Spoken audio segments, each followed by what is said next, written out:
So when this whole thing got started, we're talking now late 1800s, basically Pasteur and Koch and a few other people said every disease has to be correlated with one microorganism. And at the time, before electron microscopes, they could only see, they only had a light microscope, so they could see bacteria. So they found certain diseases like anthrax, where they found a bacteria. Now, interestingly, they didn't find it in everybody with anthrax, which is odd, because if anthrax was caused by a bacteria, you would think everybody would have it. Number two, they could find a lot of people who had the bacteria in their tissues who were totally fine. Anyways, so they had a bunch of illnesses which they could see a bacteria, and then they had illnesses, and in particular polio, where they couldn't find a bacteria, right?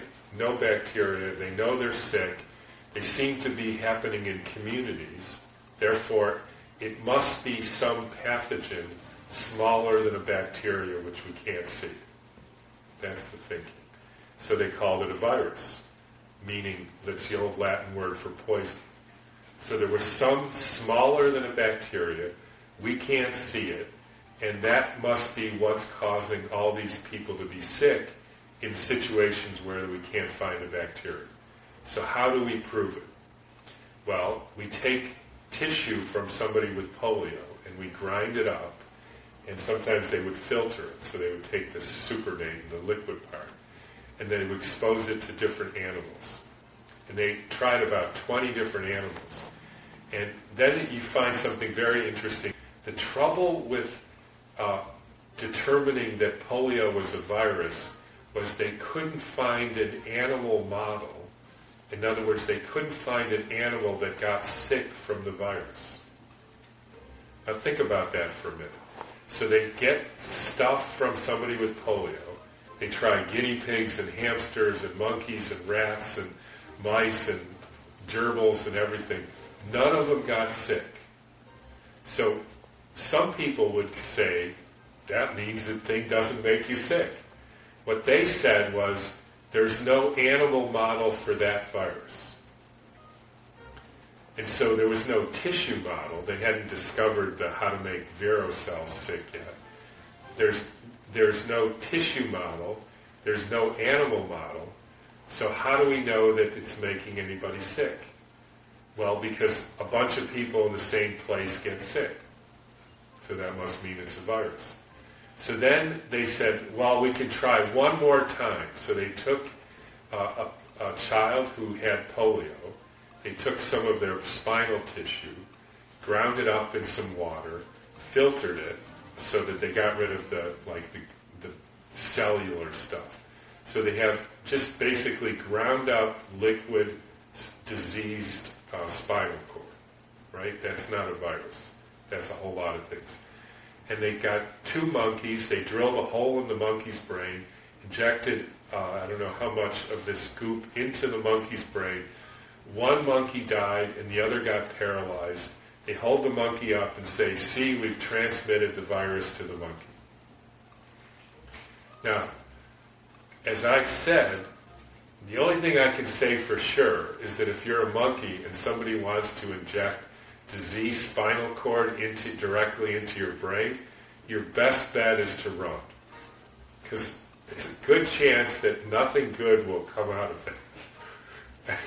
And in fact, there's such a thing as called brainstem herniation, which means if you inject stuff into your brain, the brainstem herniates down and gets stuck in the bony hole, and then you die.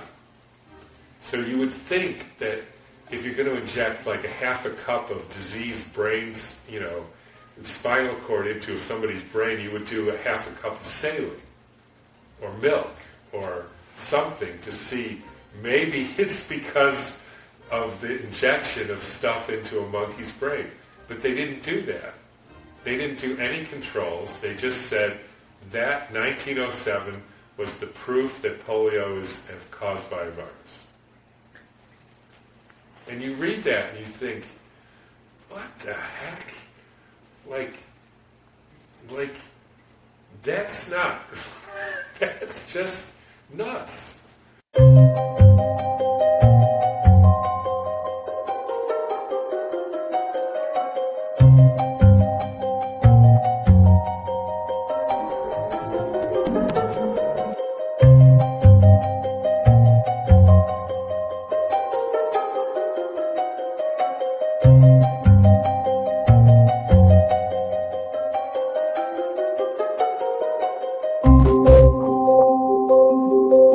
They did these experiments where they had essentially a child who died of polio, and they took like the brain and spinal cord, or just the spinal cord. That's where polio affects the disease. It's actually, the name of the disease is poliomyelitis, which means that it affects a specific part of the spinal cord.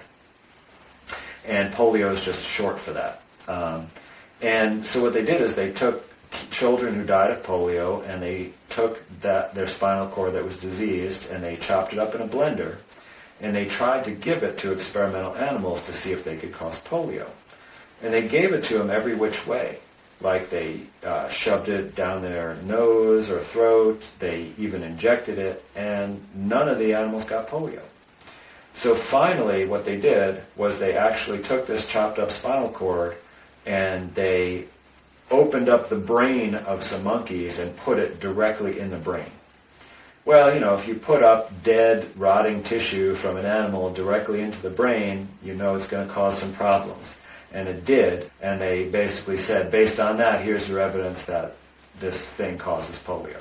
So if you go to medical school, what you learn is they proved that polio was a virus. That's what you learn. You don't even really learn that, but you just learn that it's a virus. And you assume that somebody, someday, must have shown that it was a virus. And nobody says, okay, by the way, could you show me the original study that showed this? Nobody said that. Everybody knows it's a virus. You don't ask, for evidence or proof. That is the proof. Once that becomes sort of the dogma, you can't say, I don't think this is a virus. I'm an Orthodox doctor, and I always thought polio is a classic infectious disease, which is limited now by vaccination. But when we further dig in that problem, we found out that there was no purification of this virus and no animal model of the polio virus that causes disease in the animal. Instead, the assumption that polio is transmissible goes back to experiments from Landsteiner, but they did, like Gadusek, intracerebral inoculation. And that's really, for me, it's not a proof for a transmissible virus. That's, as we know now, it's an allergic reaction against foreign proteins when you inject foreign protein into the brain. Then you get acute allergic encephalitis. Now, what they never looked at is that there was an invasive species brought over from Europe called the gypsy moth, and it was devastating because it was eating all the fruit trees when it came to the country. And they started using a compound called lead arsenate, which would kill this moth. But this was really the first time they used a chemical pesticide, and people didn't have experience or know what they were doing, and so they didn't take precautions, and they basically doused everything with this stuff. And they did this, of course, in the spring. And when did we see polio cases? Every summer. So what would happen is that this lead arsenate started getting sprayed on all of the fruit crops to prevent the moth from devastating them. Then when they started harvesting the summer fruit, like the strawberries in June, etc., the kids who are more sensitive to neurotoxins because they're developing and they're small, they would eat this fruit, get the lead arsenate, and some of them would be paralyzed if they got enough. And this happened in the seasonal pattern that exactly matched when they would apply the lead arsenate. These communities that got polio were the ones that were being sprayed with lead arsenic.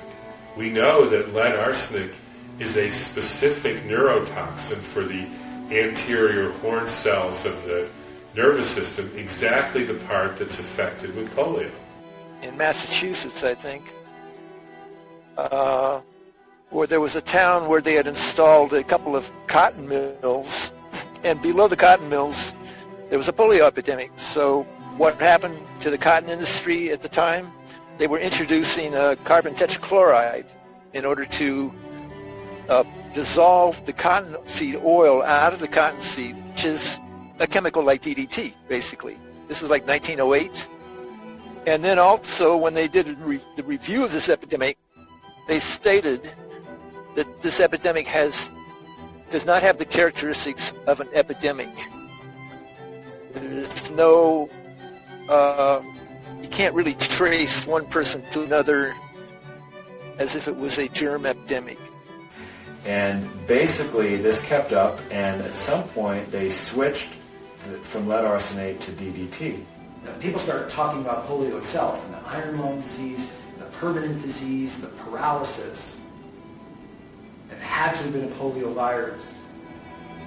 They don't stop to look at the fact that DDT, which was sprayed in many areas in the West, when exposed to the body, causes paralysis.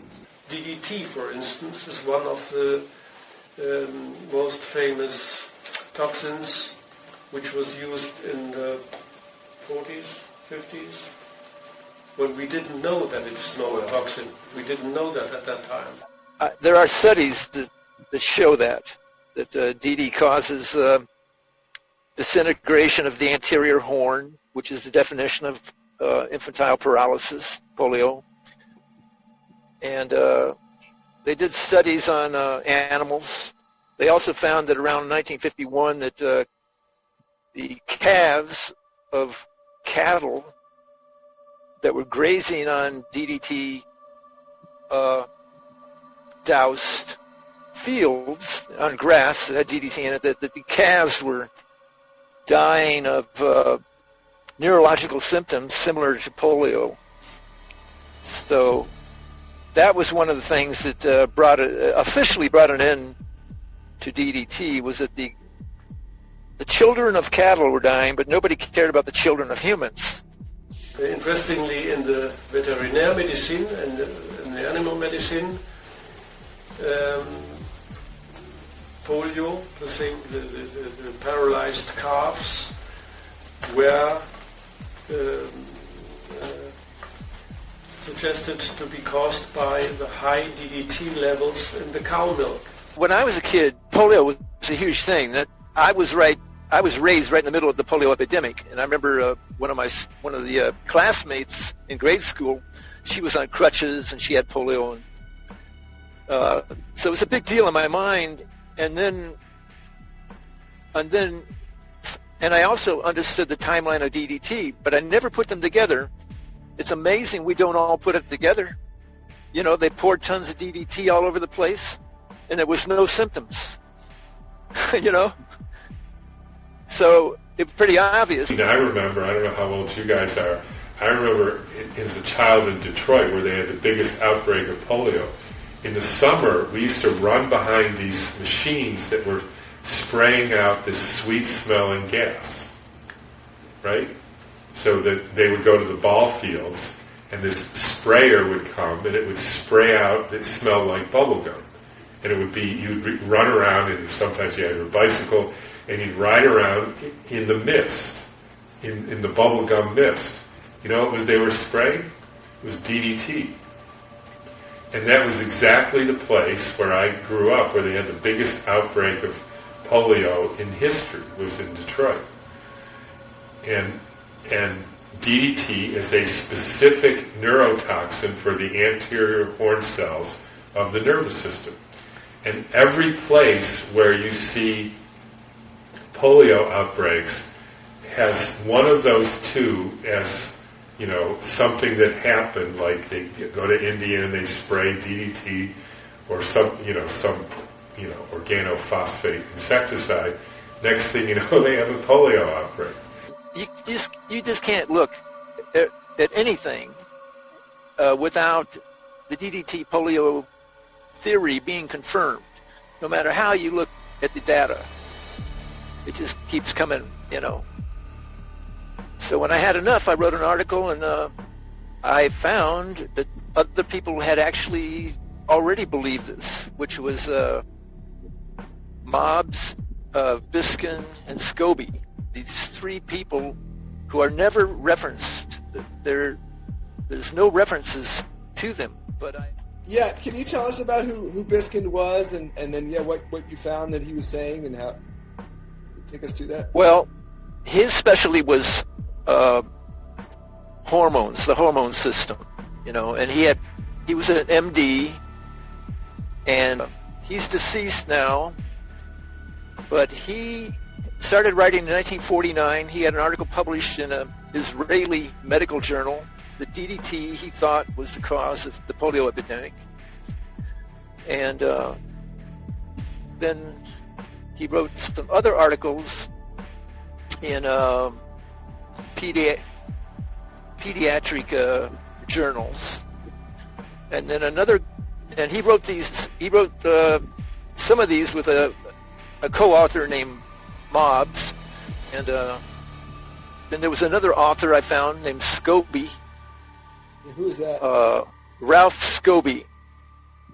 And he was more rigorous in going in detail, a lot of detail. The thing about Biskin is that he just had this sense of nobility and honesty, and his logic and the way he wrote was really beautiful. But Scobie was, you could see how he was setting up documentation for history, for people to find him later, because he knew he was up against a big political hurdle. So he had these super referenced articles on how polio virus was politically prioritized and how any toxicological view of polio was being subverted,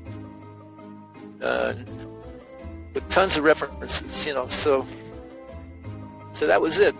There's many potential causes or suspect causes over the centuries for polio. Arsenic, I have graphs for arsenic, graphs for lead. There's arsenic pesticides, lead pesticides, and then there's the chlorine pesticides. And I have all these together, and they map out and they match up with polio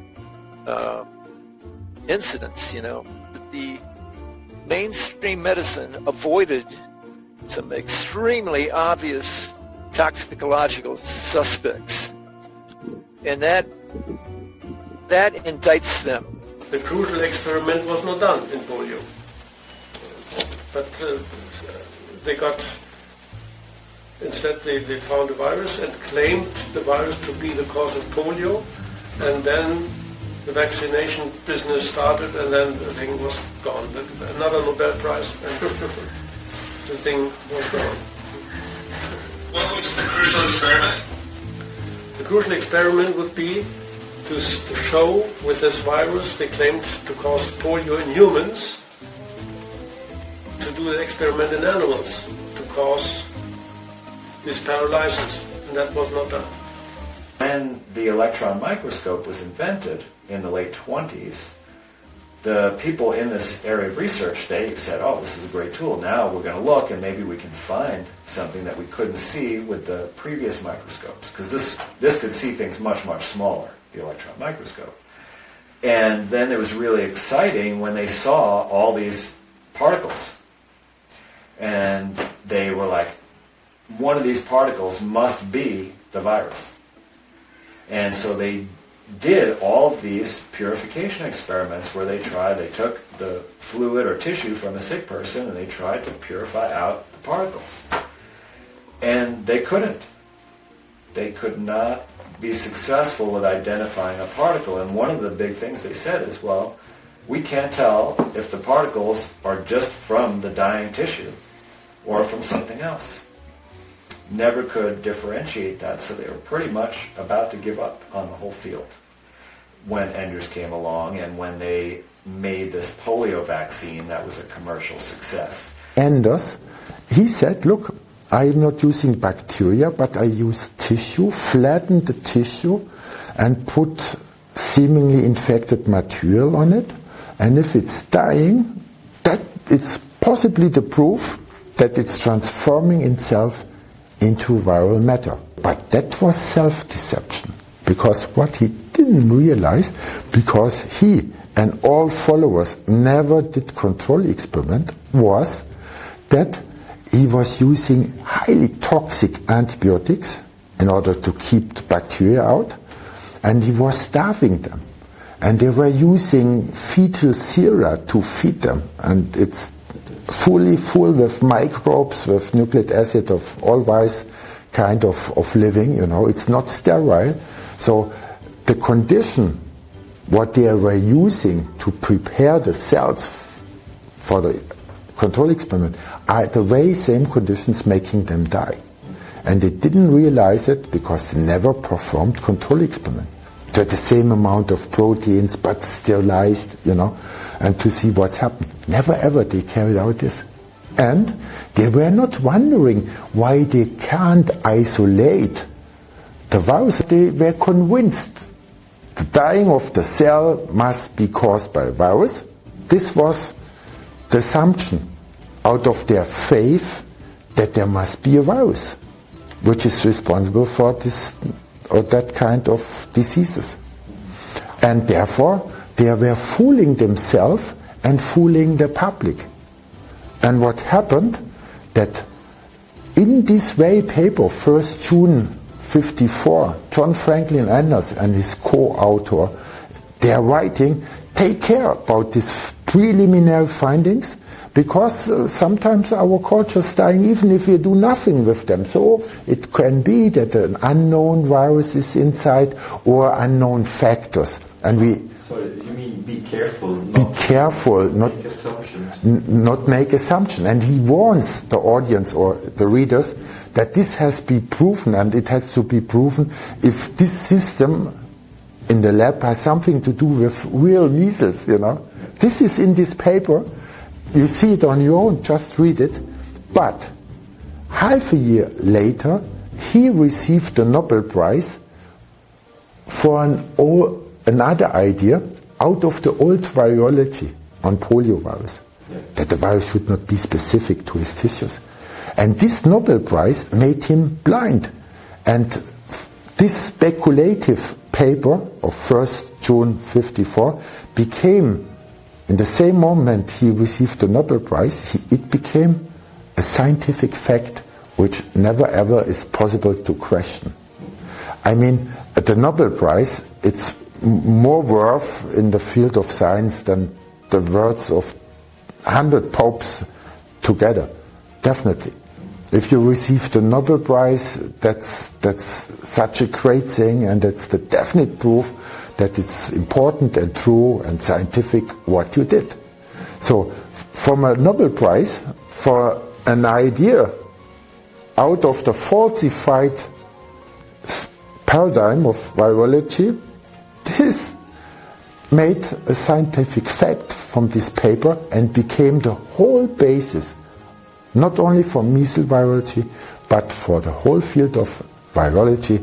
When they culture a virus, then they said, look, we isolated it, we have it, it's multiplying, and we have all parts of the virus.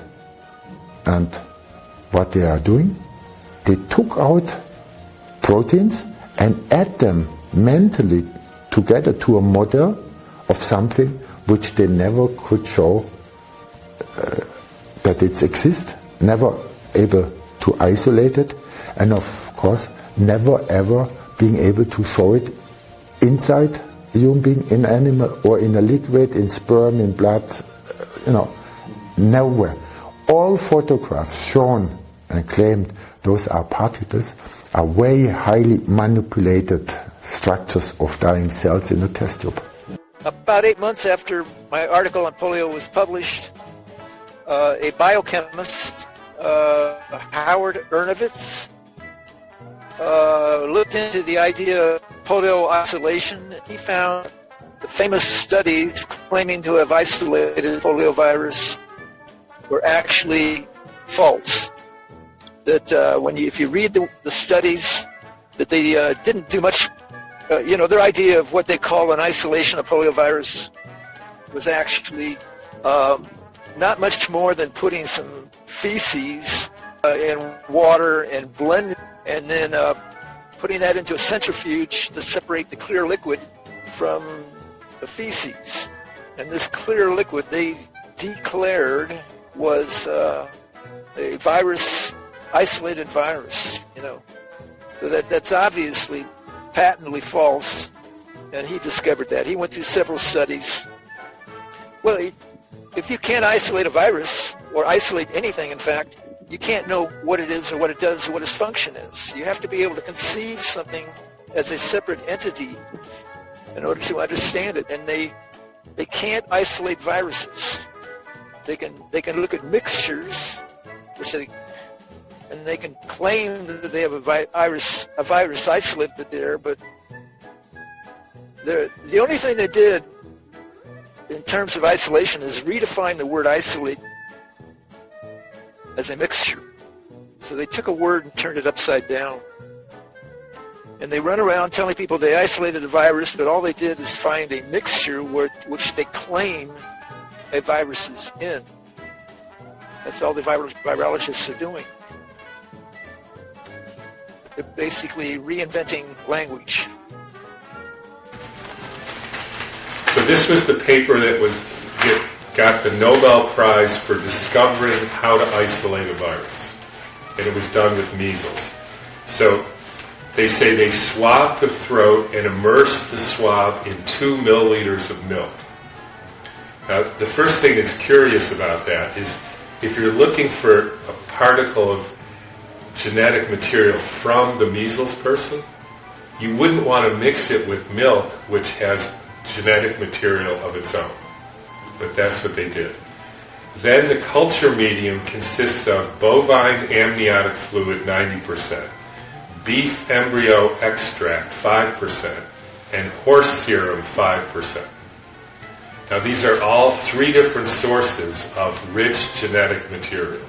Now sometimes they use different animal embryonic fluid or human embryonic fluid or something, but it's always some combination. So now we have 5 sources of genetic material. We have milk, beef embryo amniotic fluid, beef embryo extract, bovine serum, and monkey kidney tissue. And then they add penicillin and streptomycin. Now they add amphotericin and gentamicin, which interestingly are nephrotoxic drugs, meaning poisonous to the kidneys. So in other words, they break your kidney tissue down. And then they add soybean trypsin inhibitor. And so then the whole thing breaks down into millions of pieces of genetic material. And that's called an isolated virus. Now, here's an interesting thing. When the guy who came up with this method, which is exactly the method that all these papers today use, they take lung fluid, mix it with 4 or 5 different sources of genetic material, inoculate that on kidney tissue, poison the kidney tissue with specific nephrotoxic, kidney toxic drugs. And by the way, they sometimes say we use gentamicin instead of penicillin because we get a better yield of the virus. Because penicillin is not so damaging to the kidney tissue. Gentamicin is more damaging, so you get a better breakdown of the stuff. And then they say that the evidence that it was a virus that killed the monkey kidney tissue is so-called cytopathic changes. In other words, the kidney tissue broke down.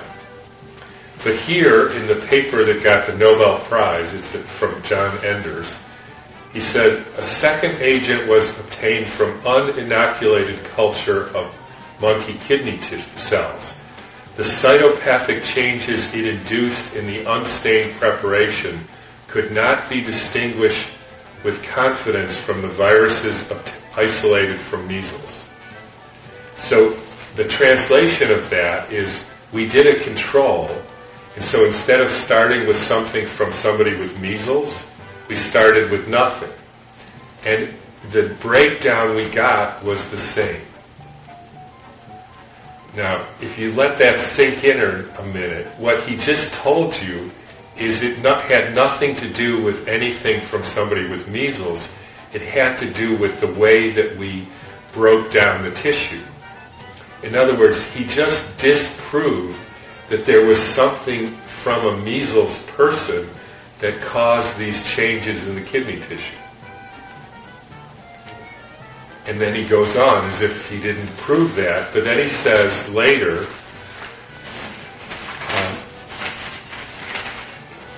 in the follow-up paper, Ruckel has lately reported similar findings and in addition has isolated an agent from monkey kidney tissue that is indistinguishable from human measles virus.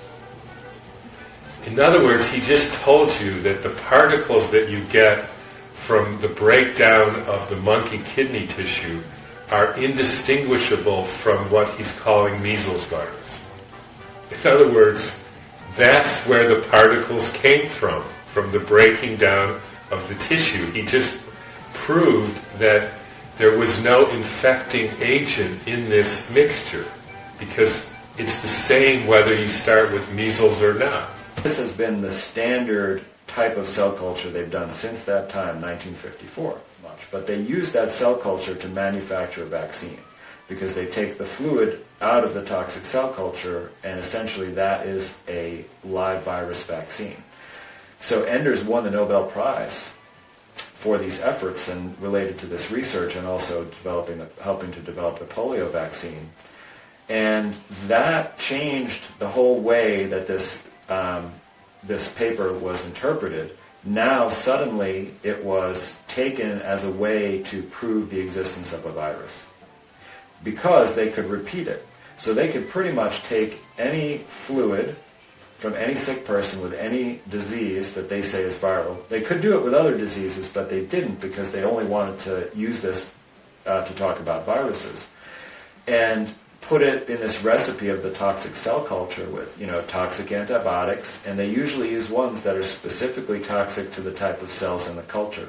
So when they use kidney cells, they use antibiotics like streptomycin, gentamicin, and amphotericin B, which are all specifically toxic to the kidneys. They starve the culture, and then they add other biological materials like bovine calf serum, like a fetal bovine serum, rather, like from calves in the womb, their blood, and they can show these what they call cytopathic effects, which is damage to the cells from this every single time. And then when cells are damaged, they make particles like exosomes and apoptotic bodies and other types of particles that don't even have names. And they can just point to whatever particle they want and say, there's the virus. So it's very convenient. It just doesn't come close to proving what they say it does. And so the fact that Enders helped manufacture this polio vaccine and created this technique, this tissue culture experiment, the so-called virus isolation, it's not just the way to, discover a new virus. It's also the way to manufacture a new vaccine. So this is a commercial experiment, right? Now, they've changed that paradigm. They're changing it now, okay? But for the last 50 years, every virus vaccine was manufactured and created in this way. this one experiment both prove a new virus and manufacture a new vaccine. It's very, very convenient. And you can see that it fits perfectly in the vaccine business model. Next thing you know, they're vaccinating children with polio. And if you remember, there were two vaccines for polio. There was first the Salk vaccine, and that caused a lot of illness, and it was taken off the market. It was considered unsafe. And then, like 3 years later, they introduced the Sabin vaccine.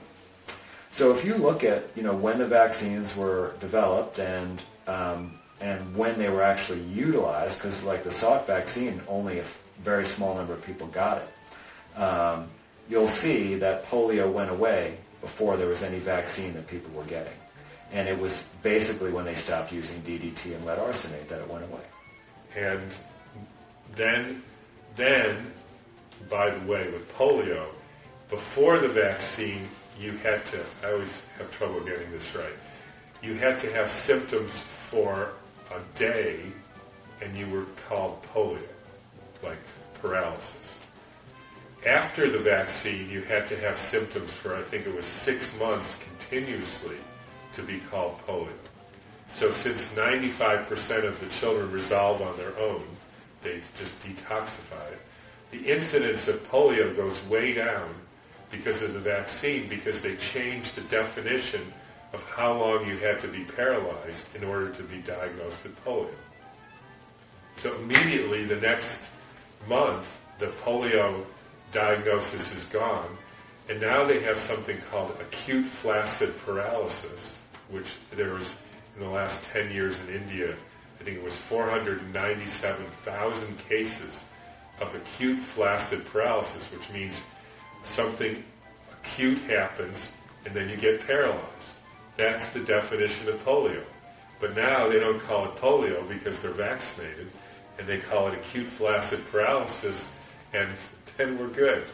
And, I think there was a big commercial aspect because, this vaccine, the polio vaccine, people don't realize that if you go back to vaccines that were much earlier, people did not want them.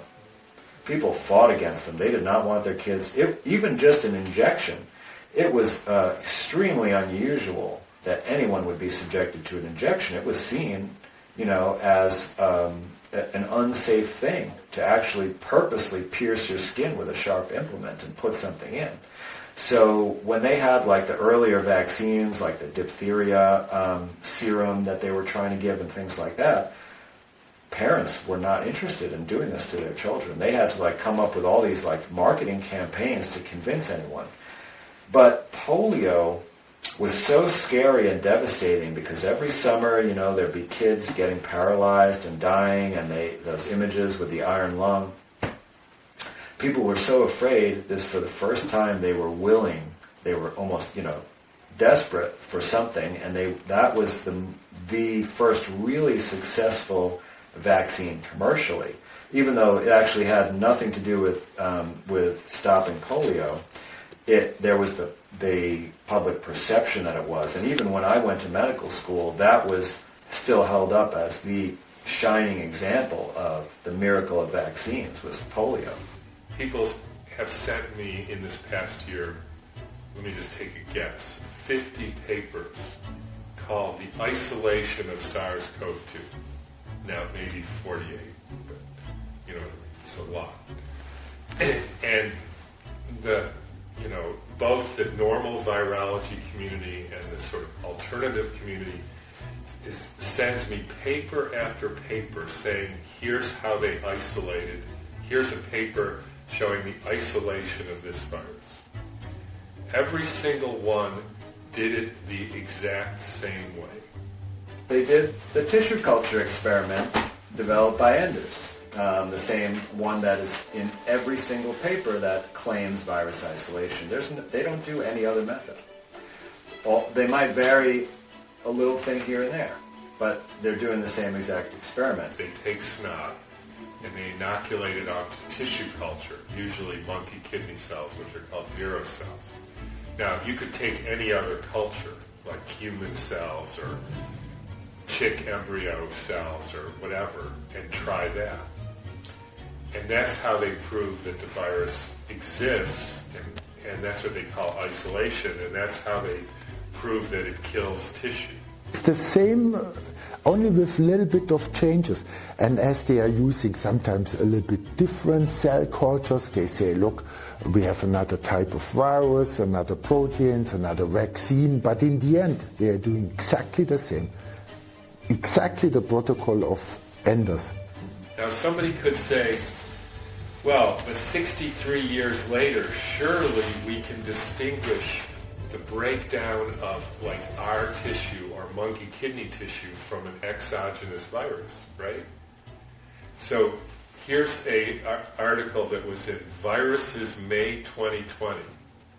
They're talking about now they have a better name for just debris coming from the breakdown of our tissues. They call it extracellular vesicles and exosomes. But that means when we get poisoned or sick, then we break down into these particles. And the question of this article was, can we tell the difference between this breakdown versus something coming from outside, right? So he says, quote, however, to date, a reliable method that can guarantee a separation from extracellular vesicles and exosomes from viruses, quote, does not exist. We can't tell the difference. And essentially what that means is all of these genetic pieces that we're calling viruses are just the breaking down of our own tissue. And if we get poisoned or sick, by the way, I didn't say in this culture experiment, if you take snot from measles or COVID patient, mix it with bovine serum, etc., and then inoculate it on kidney tissue and put antibiotics in it, it still doesn't break down. You have to starve the tissue, what they call minimal nutrient medium. In other words, if you take a tissue and feed it like good tissue food, like sugar and amino acids, you can't get it to break down by putting a measles virus, even a measles virus and antibiotics, to break down a little bit, but not much. So they learned that they have to starve the tissue first, and then it breaks down. And they don't do a control by saying, what if we just feed it normal tissue food, and then it doesn't break down? So it must have been the fact that we starved it. And this is how they are fooling themselves. And only because they are working inside scientific institutions or with tools, technical tools you can really do science with, they think it's science. We are just following the things. But the first duty of a scientist, and to claim that something is scientific, it's to question it. And to question it and yourself. That's a written duty. And because, and only if you cannot falsificate your theory and your finding, and you show that the method you used, it's not inducing the result, then you can speak about the scientific matter. Well, I am by training a clinical psychologist and a historian of science. I've did a PhD in clinical psychology in Basel and a PhD in history and theory of science in Vienna. And history of science is kind of my scientific hobby and has been all the time. How do the social powers that shape science interact to produce facts? And I think the core element of a historically informed theory of science is about understanding the social forces that shape facts. Normally people think facts are out there, like flower pots standing on the balcony. But scientific facts are not flower pots standing on the balcony. Scientific facts are constructs, highly complex constructs that are being produced by people who look at facts, by people who want the facts to be in a certain way, by economic powers that want to gain money from the facts, and everything together. That is a scientific fact, and that's what interests me. I ran into the Federal Minister of Justice in Germany, She was very often to my village, Langenhagen, and so she rang me later, and she still was member of the parliament and in the back scene, influential, person.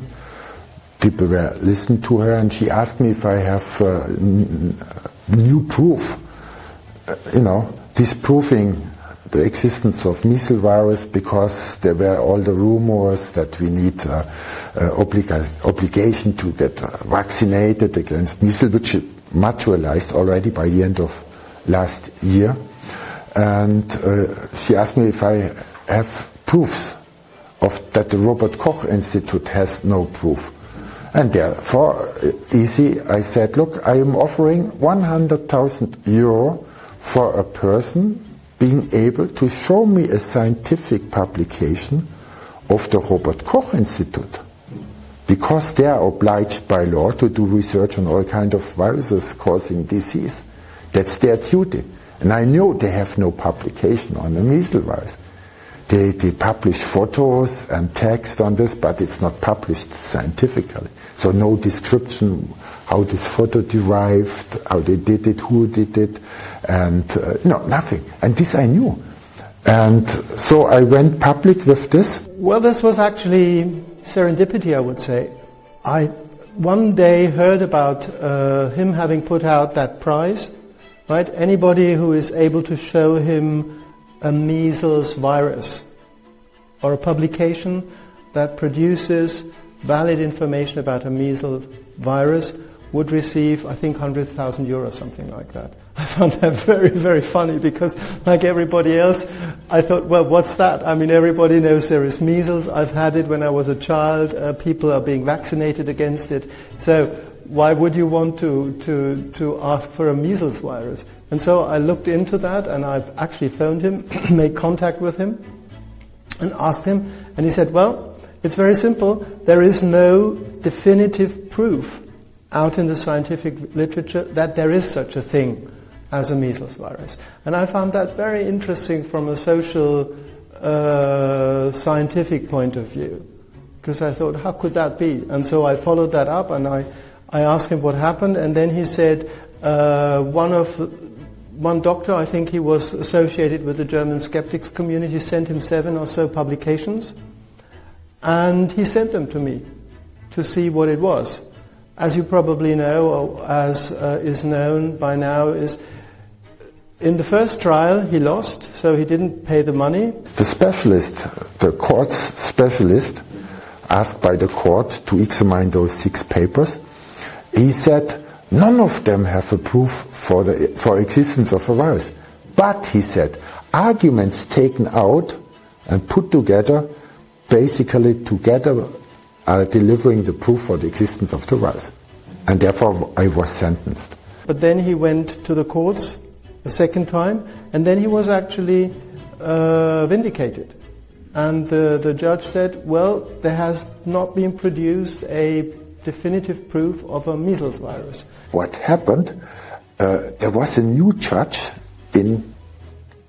from the 3, and she was directly coming from university after her PhD, and she was thinking logically. She asked him, Dr. Lanka is questioning that in those 6 papers there are no control experiments. And very interesting, he in his written statement said in 2 statements, sure, the control experiments are there, but visibly they are not there. There's no chapter on control experiment. So he cheated. He cheated. So what happened when the specialist admit to the question if now the control experiments are carried out, and if we can really speak of a scientific papers, all of them 6, because they are only scientific if control experiments carried out. And he said, and it's still in the protocol, it's there. He said none of those 6 papers includes negative controls. And that means they are not scientific. And all the journalists, they were so disappointed. They were happy being at the Lake Constance, hanging around, and the process should go on for a long, period, But then it was, and everybody, it's not possible. They were shocked. Then on the high court level in Stuttgart, I won. And when I looked at those 7 publications, which that guy had sent in as purported proof, I was really astonished to see what I would say a good indication that there was something going on, but certainly not a proof. And I talked to Lanka and said, well, how can that be? Why didn't he present a better type of material? And Lanka said on the phone, well, there is none. And I guess there is indeed none. And when I found that out, I went to see a professor of virology, of infectiology in Leipzig, who is really a very smart person, and talked at length to her, and she confirmed there is not really a very definitive proof of that. It's this one-dimensional fear-mongering model. So the one-dimensional model, this is also far from reality, that there's one disease and one cause and only one possibility to fight it. So you have one disease and the only cause is the virus, and then every other possible cause is excluded, and then you can only fight it with drugs and vaccines. So then you have this fear-mongering. You need it to make it look very scary. And now the irony of this whole thing is when you get down to, so how do you make this particles called a virus? It's clear. You starve and poison tissue, and it breaks down into a virus.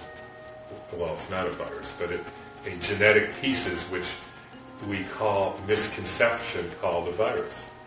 So the same thing. How do you make a person sick? You starve and poison them, and then they break down into these pieces, and we call it a virus, and we say they're sick. Same thing.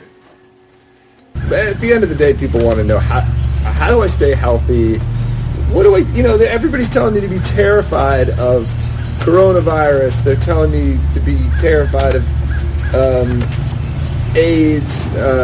We don't know when Ebola is going to come next. I've seen movies with people in these spacesuits worried about this Ebola. And how do we? What's your take on all of that? How do people integrate that? How do they deal with all this? Well, how do they think about it? Let me tell you what, from my research on. Well, let's start with that first. I don't want people assuming something that they ought not to assume. I am convinced the Ebola thing is a total, complete hoax. One thing that Americans, some people, especially people who are not Americans, they always get a kick when I say this. But I said, it's so funny here in the United States. We always get these plagues that come from China, come from Africa. We never have a red, white, and blue one, epidemic. They always come from somewhere else. When I did this thing for John Rappaport on Ebola, and I looked in there and all the original papers on Ebola, there's the classic thing. Nobody isolated a virus. No, it's not done. I've still got those papers and everything. I sent them all to John Rappaport, and then I looked up and I read these things about the so-called outbreaks and things like that, about where they happened. One of the big Ebola outbreaks happened in a mine, an abandoned mine. Only the people that went down in that mine came back with this horrible disease, Supposedly, it's an infectious virus that they should have been able to transmit to other people. Of course, that didn't happen. The other people that were in the area and the people that met the people that came back out of the mine that eventually became sick, none of them got sick.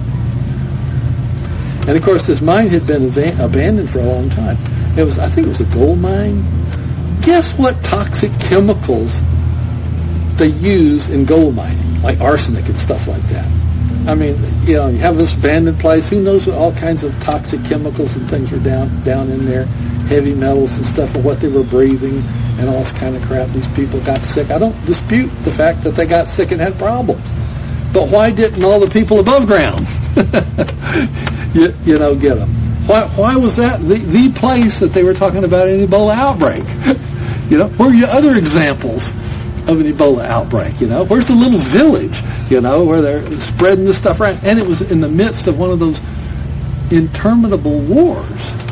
These wars that go, this was in the Congo, I believe it was. I think that was the country that we were talking about in this going on. They had these battles, these wars going on all the time.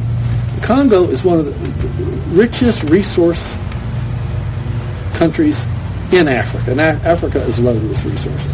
The West wants those resources. They want to take them any way they can.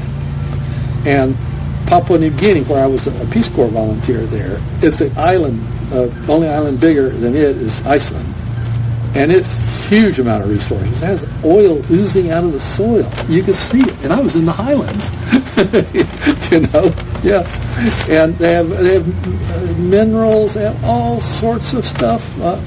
A great place. The healthiest people I ever met in my life. Absolutely healthiest people I ever met in my life were these Papua New Guineans. This should be important for people. Glad I even reminded myself about this. I was teaching high school there, and I noticed nobody's wearing glasses. No students. I went up to the headmaster one day and I said, I guess the students aren't students wearing glasses because they're just too poor. He said, no, they don't need them. In fact, nobody needed glasses. They were so healthy, strong, capable people. They've been there for 30 or 50,000 years. Nobody knows how long they've been there. These people have been there, you know. And they knew how to take care of themselves. I have a feeling that the people on this continent before the Europeans showed up, I know what I read from some of the what the missionaries wrote about the North American Indians. They weren't the Spaniards. They might have been the British people that wrote about them. I have a feeling that the North American Indians were like the Papua New Guineans, extremely healthy people. Because that's what they wrote about how healthy and strong and sturdy these people were, you know? Well, this is really what I want to try to capture, and it's so obvious, but I want to kind of remind people that we are being sold a vision where health is delivered to you by technology. Yeah, that's for sure. I know. How did we exist on this planet for hundreds of thousands of years before the white jacketed people showed up? You know. I mean, I almost accept nothing that's become mainstream about health. Almost nothing anymore.